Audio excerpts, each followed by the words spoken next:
Eco পার্কে প্রাতঃভ্রমণে আসেন বিজেপির রাজ্য সভাপতি দিলীপ ঘোষ।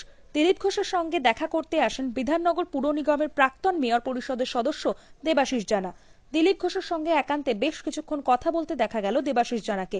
দেবাশিস জানার সঙ্গে দেখা হওয়ার বিষয়ে দিলীপ ঘোষ জানান, এসেছেন অনেকেই মর্নিং ওয়াকে, দেবাশিস বাবুও এসেছেন, আমার সঙ্গে দেখা হলো, কথা হলো, নমস্কার হলো। আমরা তো আমাদের মতো করতে থাকি। উনি এসেছেন, সুন্দর জায়গা, অনেকেই আসেন ঘুরতে, অনেক লোক এসেছেন, পরিচয় হয়েছে। আমার সঙ্গে প্রথমবার পরিচয় হলো আজ। প্রথম কথা, ভাষা দিবসে মাতৃভাষা দিবস, যারা মাতৃভাষার জন্য শহীদ হয়েছেন তাদের প্রতি শ্রদ্ধাঞ্জলি। গতকালই আমি গেছিলাম সুভাষ সরোবরে, সেখানে যে শহীদ বেদি আছে একটা ভাষা দিবসের যারা শহীদ তাদের জন্য, সেখানে আমি শ্রদ্ধাঞ্জলি দিয়ে এসেছি।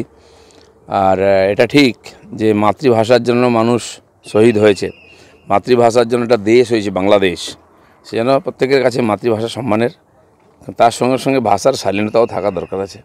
এটা ঠিক, আজকে যে ধরনের ভাষা চলছে তাতে আমরা সবাই চিন্তিত, সবার দায়িত্ব ভাষার যে মর্যাদা ঠিক রাখা। এসছেন অনেকেই আসে মর্নিং ওয়াকে, দেবাশিসবাবু এসছেন, তো আমার সঙ্গেও দেখা হলো, নমস্কার হলো।